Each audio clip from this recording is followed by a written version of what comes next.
कि एक छोटा सा आयोजन है ये कतई नहीं कहा जा सकता।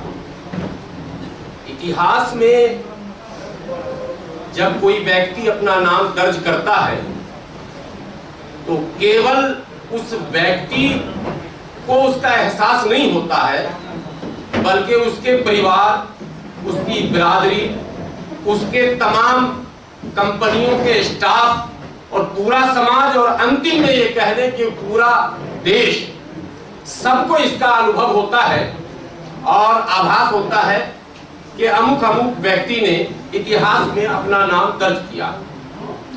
और इतिहास बनाने के लिए बड़ी त्याग, तपस्या और बड़े हृदय की आवश्यकता होती है। हृदय की बात मैं इसलिए कर रहा हूं कि कभी कभी आगे और पीछे देखे बगैर बड़े फैसले ले लिए जाते और तब जाकर कहीं इतिहास सामने बनकर आता है कि ये ऐतिहासिक फैसला था। उसी को हम बाद में ऐतिहासिक फैसला कह देते हैं, जबकि उस समय कुछ क्षण के लिए ऐसा लगता है उनके परिचितों को, उनके चाहने वालों को, उनके प्रेमियों को, ये फैसला शायद परिवार के हित में नहीं लिया गया, लेकिन बाद में लगता नहीं ये फैसला समाज के हित में था और ऐतिहासिक था और उसी को लोग याद करते हैं। वो कहानी बनती है बाद में जी, वो उसका आकार जैसा होता है उसी तरह कभी पुस्तकें लिख दी जाती हैं, कभी अखबारों में कुछ आर्टिकल्स आ जाते हैं, कभी लोग सोशल मीडिया पर उनके विषय में कुछ लिखते हैं। आज हम लोग जहां यहां इकट्ठे हुए हैं,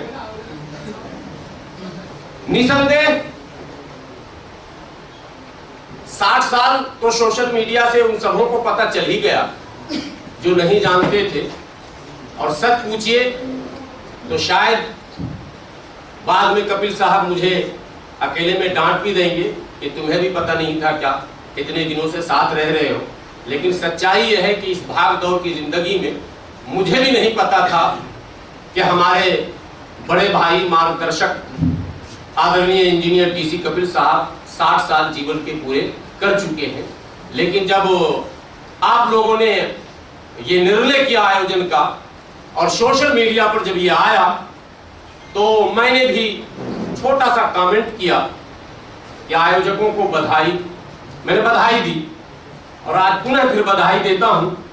लेकिन सबसे ज्यादा आज खुशी अगर किसी को होगी तो वो ऐसे होनहार पुत्र, समाज को समर्पित, बगैर किसी भेदभाव के जिस कंपनी में रहे, सबके लिए समर्पित रहे, ऐसे पुत्र को जन्म देने वाली माता श्रीमती शांति देवी जी आज निसंदेह इस कार्यक्रम के वीडियो को जब देखेंगी तो उनकी खुशी का ठिकाना नहीं होगा।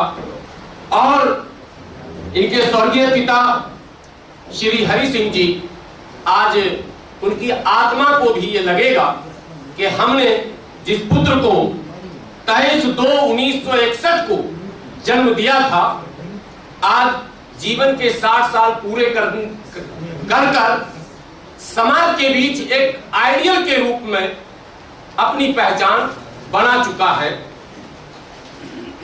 इंजीनियर डीसी कपिल साहब किसी भी प्रकार के परिचय के मोहताज नहीं हैं, लेकिन ऐसे अवसरों पर कुछ कारनामों का जिक्र किया जाता है और इसी की बखान के लिए तो ये इस तरह के आयोजन होते हैं। आप पढ़ाई के बाद दिल्ली आते हैं और ये इत्तेफाक देखिए कि नौकरी जिस समय होती है तो कंपनी का नाम डेसू होता उस समय, बाद में फिर बीएसईएस हो गया और अब तो कई टुकड़ों में बटा, अलग अलग क्षेत्रों में। उस समय शायद पूरी दिल्ली का एक ही हुआ करता था, डेसू। और डेसू में 1989 में एक इलेक्ट्रिकल इंस्पेक्टर के तौर पर ज्वाइनिंग करते हैं और 23 साल नौकरी के रहे। वो उतार और चढ़ाव तो आप सब जो काम करने वाले हैं आपने तो करीब से देखा है।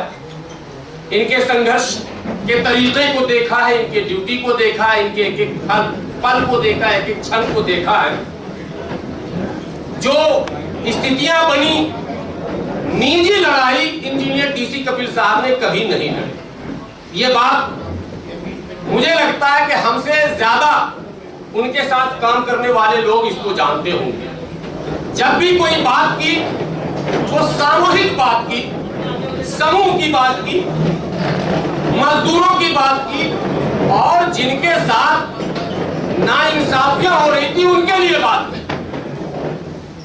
एक व्यक्ति होता है, किसी कंपनी में जाता है या सरकारी नौकरियों में जाता है, तो उसकी प्राथमिकता होती है कि किसी भी तरह से ज्यादा प्रमोशन का लाभ लिया जाए, ज्यादा से ज्यादा और कुछ लाभ अगर लिया जा सकता है तो वो लिया जाए, और उस विभाग में अगर कुछ गुंजाइश है हाथ पैर मारने का, जिससे घर मकान बिल्डिंग फ्लैट ये सब हासिल कर लिया जाए, तो लोग हाथ पैर भी पूरा का पूरा मारते हैं। साउंड बढ़ाने कह रहे हैं। और ये किसी पर आरोप पर की बात नहीं, ये तमाम एक आम लोगों के अंदर ये पाया जाता है। मैं भी जहां रहता हूं, मैं देखता हूं कि हमारे भी लोग हैं, तो किसी भी विभाग में हो या फिर वो बिजनेस में क्यों ना हो, व्यापार में भी पहली प्राथमिकता लोग स्वयं को देते हैं, फिर परिवार को देते हैं, उसके बाद ही किसी और की बात करते हैं। लेकिन मैं ये कह सकता हूं, और आप लोग भली भांति इसको जानते हैं, कि इंजीनियर डीसी कपिल साहब ने इतनी अच्छी और आरामदेह नौकरी में रहते हुए भी अपने व्यक्तिगत स्वार्थ की तिलांजलि देते हुए हमेशा अपने तमाम साथियों के लिए, अपने जूनियरों के लिए, अपने सीनियरों के लिए, अपने साथियों के लिए, अपने समाज के लिए हमेशा लड़ाई लड़ी, उनके अधिकार के लिए संघर्ष किया, और उस संघर्ष के क्रम में कई बार कठिनाइयों का सामना करना पड़ा। उस कठिनाइयों यानी चुनौतीपूर्ण कठिनाई कह सकते हैं आप। देखिए, कुछ व्यक्तिगत जीवन होता है जिसको सबके साथ शेयर नहीं किया जा सकता, लेकिन मेरा मानना है कि जो लोग इंजीनियर डीसी कपिल साहब के साथ बहुत ज्यादा जुड़े हुए होंगे, जो ज्यादा नजदीक होंगे, यानी पारिवारिक जिनका संबंध होगा, वो जरूर इस बात को कहेंगे कि चुनौतीपूर्ण और कठिनाईपूर्ण जीवन इंजीनियर डीसी कपिल साहब ने जिया है, लेकिन उसूलों से समझौता नहीं किया है, और कभी किसी अपने अधीन काम करने वालों का सौदा नहीं किया है, किसी के जीवन को अधर में नहीं लटकाया है। इस बात में कहीं कोई संदेह नहीं है। यह एक बड़ी उपलब्धि उनकी कही जा सकती है उनके विभाग में, और निसंदेह समाज को ऐसे लोगों की आवश्यकता आज भी है।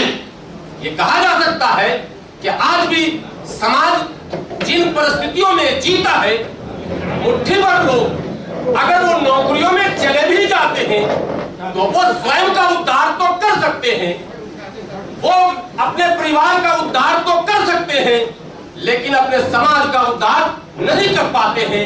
कहीं न कहीं वो अपने पारिवारिक और सांसारिक जीवन में उलझ कर रह जाते हैं।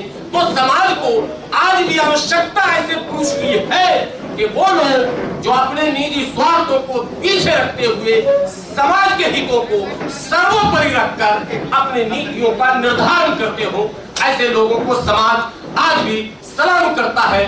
समाज आज भी हृदय से उनका आभार प्रकट करता है। मैं अखिल भारतीय दलित मुस्लिम यूनाइटेड मोर्चा के राष्ट्रीय महासचिव होने के नाते और अपने आदरणीय अध्यक्ष आदरणीय इंजीनियर डीसी कपिल साहब, जो हमारे राष्ट्रीय अध्यक्ष भी है और मार्गदर्शक भी है, मैं मित्र कतई नहीं कह सकता, इसलिए कि मित्रता की आयु होती है। और आज तो ये बात साफ हो ही गई कि हमारे आदरणीय डीसी कपिल साहब 60 साल के हो चुके हैं, यानी 15 वर्षों का अभी गैप है। इसलिए मैं अपने आप को मित्र नहीं मानता हूं, बल्कि उनके अधीनस्थ, उनके शिष्य के रूप में उनको आज भी मैं मार्गदर्शक मानता हूं। और एक बात मैं दावे के साथ कह सकता हूं कि तथागत बुद्ध ने, ईश्वर ने अल्लाह ने, रब ने उनके अंदर नेतृत्व की क्षमता कूट कूट कर भर दी है। यह अलग बात है कि वो अवसर नहीं मिला है, वो अवसर नहीं मिला कि उनको अपने नेतृत्व क्षमता को उभार कर समाज को दिखाने का अवसर मिल जाता। अगर अवसर वो मिलता तो प्रयास हुआ, कोशिशें हुई, डिपार्टमेंट में रहे, इन्होंने लोहा मनवाया, परिस्थितियां जैसी भी बनी आप लोग भली भांति जानते हैं, कभी पीछे नहीं हटे। उसके बाद तमाम डिस्प्यूट के बाद जब पूरी तरह से समाज को समर्पित हो गए तो भी कई कार्यक्रम हुए। हमारे दौर में मैं ये कह सकता हूं, जब मैं जुड़ा हुआ था पूरी तरह से, तब मैं ये कह सकता हूं कि एक ऐसा काम, एक ऐसी लड़ाई, आप लोग जब रेडी हो जाएंगे ना सर, बीएससी की तरफ से विदा हो जाएंगे। हाँ बस। तो मैं ये कह सकता हूं कि 2-3 लड़ाइयों को मैंने नजदीक से देखा। मैं अपने समाज की बात, यानी कि अगर अनुमति हो चुके आयोजक जो मुख्य है, उनसे बगैर अनुमति के किसी कबीर साहब का आदेश लेकर मैं खड़ा हो गया हूं, सिस्टम तैयार हो जाएगा तो आदेश कर देंगे, तब तक मैं अपनी बात चाहता हूं रखता रहूं। मैं जिस समाज से हूं और जिस समाज की बात अक्सर करता हूं, उसको हम लोगों ने दलित मुस्लिम का टर्म दिया है, नाम दिया है। हालांकि वो जो कंसेप्ट है वो इक्वल है, उसमें मुस्लिम, सिख, ईसाई, हिंदू नहीं होना था, लेकिन चूंकि हम भारत में हैं, ना चाहकर भी ये सब होता है। हम जब उस समाज की बात कर रहे थे तो कई एससी के बड़े बड़े लीडरों से हम लोगों की बातें हुई, लेकिन सबसे पहले अंडरस्टैंडिंग अगर हुई, बात समझी और समझने और समझाने की अगर बात आई, तो मैं दावे के साथ कह सकता हूं कि हमारे मार्गदर्शक आदरणीय इंजीनियर डीसी कपिल साहब ने सबसे पहले बात को समझी और समझाने के लिए जंतर मंतर से लेकर जहां जहां कार्यक्रम किया वहां इन्होंने नेतृत्व करने का काम किया। इसके लिए हम अपने उस संगठन की ओर से जो इस लड़ाई को निरंतर लड़ते हैं, ऑल इंडिया यूनाइटेड मुस्लिम मोर्चा, उस संगठन की ओर से भी हम इनके आभारी हैं, ऋणी हैं कि इन्होंने लड़ाई लड़ी। जब समाज की बात आई, देवली पहाड़ी में जो बातें आई, मैंने अपनी नजरों से देखा, अच्छे काम जाते हैं, परिस्थितियां अनुमति नहीं देती, लेकिन आप तमाम साथियों के सहयोग से, आप तमाम लोगों के हिम्मत देने से, नेतृत्व जिस प्रकार से होना चाहिए, मैं समझता हूं इंजीनियर डीसी कपिल साहब ने वैसा नेतृत्व दिया और जोरदार लड़ाई लड़ी गई और सरकार तक संदेश पहुंचाया गया। इसमें आप लोग सफल हुए, ये बहुत बड़ी बात रही। ये विभाग पर मैं इसलिए नहीं बोल रहा हूं कि विभागीय लोग तो है ही, वो तो अपनी बात रखेंगे, अपना अनुभव शेयर करेंगे। मैं जो जेल भी गए, हाँ मैं जो साथ में रहकर इनके काम किया, उसमें मैं जिन जिन चीजों से गुजरा हूं वो बता रहा हूं। दिल्ली में एक समय था, कोरोना तो बाद में आया, और कोरोना जो आया वो क्यों आया, कैसे आया, वो एक लंबी चौड़ी दास्तान है। लेकिन कोरोना से पहले दिल्ली के अंदर एक आपात स्थिति बनी थी, आप लोगों को पता होगा। तमाम चौक चौराहे पर भय का वातावरण हो चुका था। दिल्ली की कई सड़कों पर बड़े बड़े आंदोलन हो रहे थे और उस आंदोलन का सांप्रदायिकरण भी हो चुका था, जिस आंदोलन को सीए और एनआरसी कहते हैं। अच्छे लोग उस आंदोलन में जाने से कतराते थे। आईबी की नजर, पुलिस की नजर, इंटेलिजेंस की नजर, सबकी नजर थी।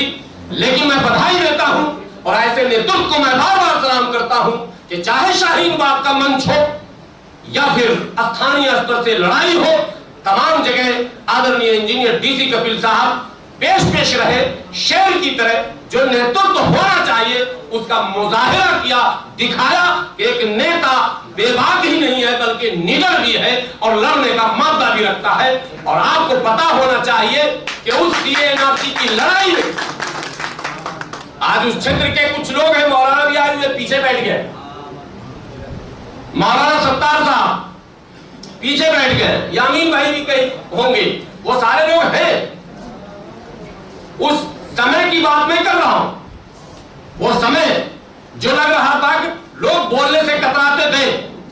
आदरणीय इंजीनियर डीसी कपिल साहब उस लड़ाई को स्थानीय स्तर पर, मैं समझता हूं देवली पहाड़ी में उस तरह की भीड़ बहुत कम जमा हो पाई होगी, ऐतिहासिक भीड़ को जमा किया आप तमाम लोगों की मदद से, और तमाम पुलिस के माने इंटरफेयर के बावजूद भी एक कुशल नेतृत्व का मुजाहरा करते हुए जेल तो गए, लेकिन किसी कार्यकर्ता को कभी फंसने नहीं दिया। आपको पता होगा कि उन्होंने वो 5 बजे सुबह में पुलिस उठाती, डरने वाले नहीं। नेता उसी को कहते हैं जो नेतृत्व का अर्थ केवल ये नहीं है कि हम अच्छे वक्ता हो जाएं तो हम नेता हो जाएंगे, नहीं, कई और विशेषताओं का वो धनी अगर है, कई खूबियों का मालिक है, वो निडर भी है, निर्भीक भी है और तथ्यों पर बात रखने में निपुण भी है, तो नेतृत्व क्षमता मान लिया जाएगा। और अगर बात रखना जानता और डरना भी जानता है तो वो नेता नहीं हो सकता। मैं आज ये कह सकता हूं आपके सामने कि आदरणीय इंजीनियर डीसी कपिल साहब के अंदर वो तमाम विशेषताएं एक व्यक्ति के अंदर मौजूद है जो एक कुशल नेता, कुशल नेतृत्व कर्ता के अंदर होनी चाहिए, ये उनके अंदर मौजूद है, ये इसमें कहीं कोई संदेह नहीं।